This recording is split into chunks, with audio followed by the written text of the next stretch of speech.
সংবাদ পাঠিকা থেকে চিত্রনায়িকা হয়ে যাওয়া বুবলির প্রথম সিনেমা বসগির। এই ছবিতে তিনি সাকিবের বিপরীতে অভিনয় করেন।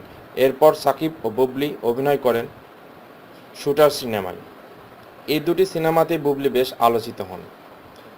সিনেমার মহরত শেষে নায়িকা শবনম বুবলিকে নিয়ে ছুটতে হয়েছে হাসপাতালের জরুরি বিভাগে। শুক্রবার গুলশানের একটি রেস্তোরাঁয় নতুন সিনেমা রংবাজের মহরত শেষে শারীরিক অবস্থার অবনতি হলে তাকে বারিধারার একটি হাসপাতালের জরুরি বিভাগে নিয়ে যাওয়া হয়।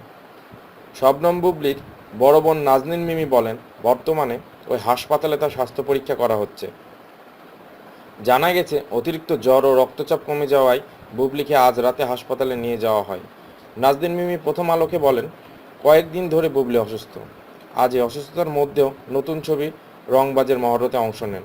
সেখান থেকে ফিরে প্রচণ্ড অসুস্থ হয়ে পড়েন। দ্রুত রক্তচাপ অস্বাভাবিক কমে গেলে তাকে হাসপাতালে আনা হয়। চিকিৎসক বলেন, তাকে হাসপাতালে ভর্তি করা হতেও পারে। উল্লেখ্য, শনিবার থেকে পাবনায় শামীম আহমেদ পরিচালিত রংবাজ ছবিতে শাকিব খানের বিপরীতে অভিনয় শুরু করার কথা বুবলির। জুটি হিসাবে এটি তাদের তৃতীয় সিনেমা।